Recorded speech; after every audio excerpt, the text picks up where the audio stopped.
I just want to talk about the difference between a panda and a lion, or habits or things that you do in which you're more of a panda or more of a lion.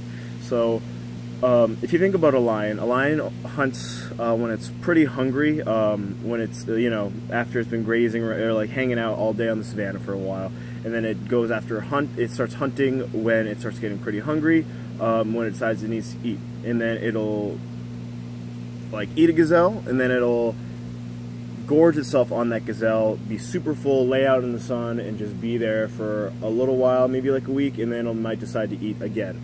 So lions don't really eat every day. They gorge themselves and then they chill, and they gorge themselves and then they chill.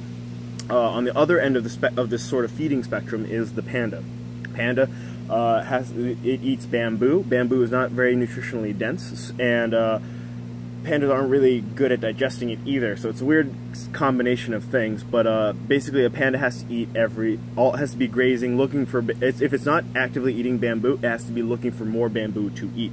That's why a lot, like environmentally, it's a pretty tough for pandas these days because these bamboo forests are going away. But the larger point is that the pandas has to be diligent every single day to be eating, or else it's not going to survive. Whereas the lion, it gorges itself once a week. It only has to do that one thing once a week, hunting once a week, and then it's good, it can chill. And there are a couple, the way that I like to think about it is that there are certain things that I can be a panda about, and there are certain things that I can be a lion about. I can be a lion about going out with friends and getting really weird and making some questionable decisions. That I gorge myself on those weird decisions, and then I make good decisions the rest of the time. That's something in which I can be a lion. Or maybe it's taking vacation time. Maybe it's going out in a movie and just seeing it alone because you just want to just chill out. You need some you time, or some me time if it's myself. Those are some examples of times in which you can gorge yourself and be fine for a little while. And you only need to do it every once in a while, but you need to do it every once in a while. Something in which I'm a panda is,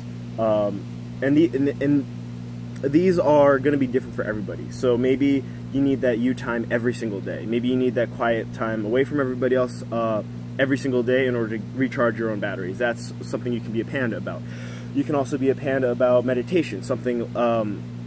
Certain things you only really derive benefit from them by doing them very regularly. Exercise is one of them. You can't really gorge yourself. I mean, you can gorge yourself at exercise, but you're not going to get the greatest benefit out of that exercise.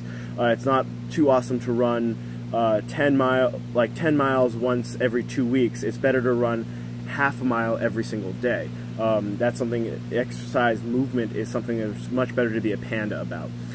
If you are a panda about meditation, that's another thing where you want to get those regular, consistent dosages, not just like one big, like 3-hour bonanza of meditation and then you chill and then you sort of are mindless the rest of the day. You want to do like 5 minutes meditation every day, maybe twice a day. Just those little sprinklings through are a lot more beneficial. Something that is another example of something that you get a lot of benefit of being a panda or having a panda approach to. And in terms of eating, you can think of it as, you can be a tiger when you have a cheat meal. When you decide to eat a little bit dirty, you're like, oh, I'm just eating all the cupcakes today. That's just a decision I've made. I just need it. But I don't need to do it every single day. And on the flip side, making good mindful choices about the food that you eat is something you can be a panda. I think you should be a panda about. You should be aware of what you're putting into your body and what biological effects those things are going to have.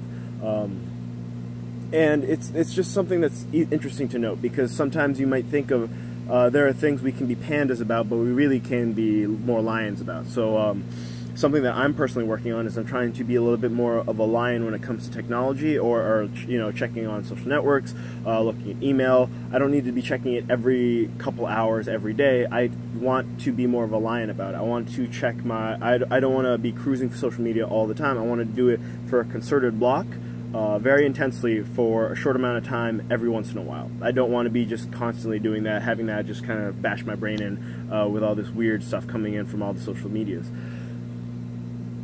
It's not easy. It's changing your approach to something, whether you're shifting from a lion's perspective to a panda or a panda to lion. It's just going to be crazy. So it's I'm a little bit too much of a panda when it comes to technology. That's just something that I'm going to work on. But it's, you know, maybe it's TV for you, maybe it's watching reality TV, maybe it's watching really violent stuff before you go to bed, or just maybe you don't have a sleep practice, so you don't like practice the you know, the foreplay going into sleep. So just, there are a lot of applications of this, and it's something that I've been toying with myself. So I hope you enjoy. I hope you can consider a few ways in which you're a panda, a few ways in which you're a lion. They're both awesome animals. So consider it. Hope you enjoy. Bye.